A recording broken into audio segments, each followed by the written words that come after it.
What's up everyone, it's Gray, and like a lot of you, I've got very limited space to express my fondness for LEGO. My very first video on YouTube was a LEGO room parody. I don't have a LEGO room, but for the first time since I started collecting, I finally had a space to put some of my sets on display, and the world needed to know. I have domain over a single large bookcase against a wall in our office. Needless to say, it's quite small compared to many other collections, but I'm proud of how far my wall has come. So how do I make the most of such a limited amount of space and tastefully curate an aesthetic LEGO display?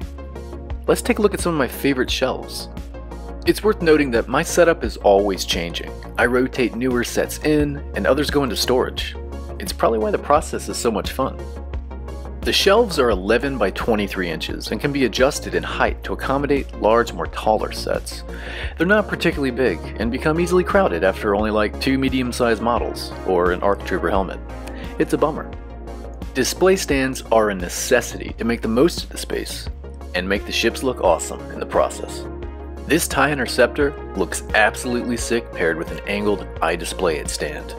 The dagger-shaped wings look awesome, and it's bigger in scale than I first anticipated. It really should have been the 40th anniversary of the Return of the Jedi set, so I awarded it the printed brick. Below, the Force Moon of Endor is represented by the Speeder Chase diorama. I like this set a lot, but it should have included a few more details for the $80 price. I added a small shield generator dish behind it and pointed it at the Death Star 2 gift with purchase atop another I Display It stand. I think it gives the scene a lot more depth. My custom UV printed indoor Captain Rex minifigure makes a welcome appearance here. It was commissioned and sold by my friend. Hello there, Rex. Oh, thanks for noticing. Yes, that is a Dilophosaurus peeking from behind a tree. Dennis Nedry is also here. Too busy to notice he's about to be lunch, or maybe dinner. I try not to pack too much on one shelf.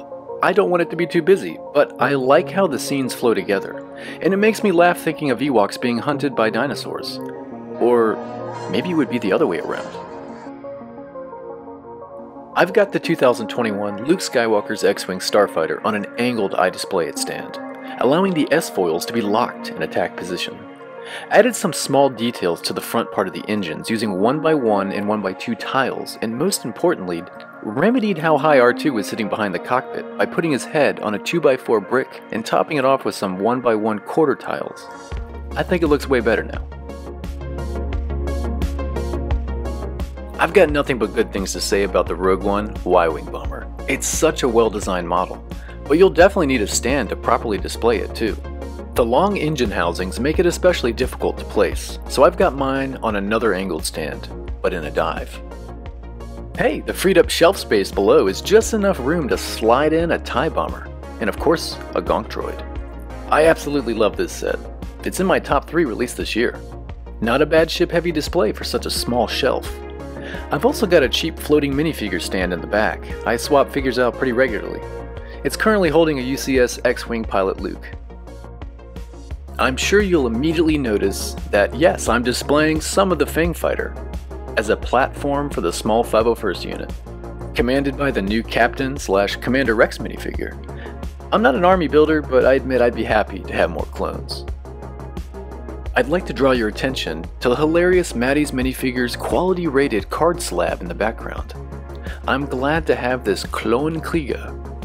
I guess I collect German LEGO cards now. Yet another display stand comes in clutch to support the new Coruscant Guard gunship. This one is by Brickccessories. The model barely fits on the shelf without one. The wingspan is actually pretty wide considering the more compact scale compared to previous gunships. With the cargo doors open, it looks like it's coming in for a landing. I've got my favorite of my 2 Republic fighter tanks tucked under it. It might be an unpopular opinion, but I prefer the bulkier 2022 design to the 2017. The 187th Clone Commander with the airborne helmet is one of my favorite clone troopers in the collection as well. The droid armored assault tank surprised me how much I like it. It's my only droid vehicle to display. I'm really looking forward to the upcoming Clone Trooper vs. Battle Droid Battle Pack. It's supposed to include a droid stab. A couple of those will look great with this AAT. And finally, the oversized 501st ATRT is kinda just a placeholder for now, but I really like how it brings the shelf together. So yeah, this is what I'm working with these days. It's a humble but dense LEGO wall. I'm really happy with how far it's come. Most of this collection sat in storage for years, and I finally get to enjoy it every day. The bottom 4 shelves aren't really organized or staged, but allow me some flexibility to rearrange in the future, and store some sets, minifigures, and parts. Anyway, that's all I got for y'all this time. I hope you dug seeing my little setup. Display stands really do elevate LEGO collections to the next level, physically and figuratively. I actually need to pick a few more up. Smash the like button and let me know how you display your LEGO. To my fellow collectors that don't quite have the extra space to display their loot properly, your day will come. Thanks for stopping by. Take it easy.